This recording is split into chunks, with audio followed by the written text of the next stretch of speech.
Welcome back to Jack's Attack. If you are watching this, you want to get rid of those weeds in your yard. Weed and feed products control broadleaf weeds. Examples of common broadleaf weeds are dandelions, thistle, clover, and chickweed. A weed and feed application will help you get rid of unwanted weeds.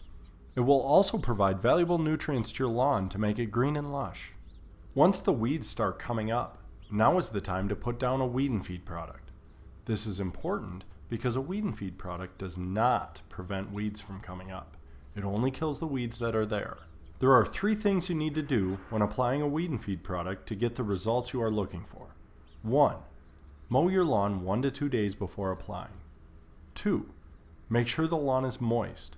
A good time is in the morning when there is dew on the ground, or lightly sprinkle it with water.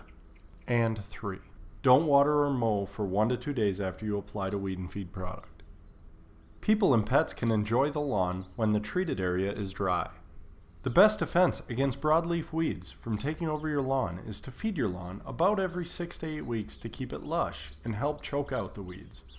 Mow at the proper height, about 2.5 to 3 inches. And it's a good idea to mulch your grass clippings rather than bagging. This puts nutrients back into the soil.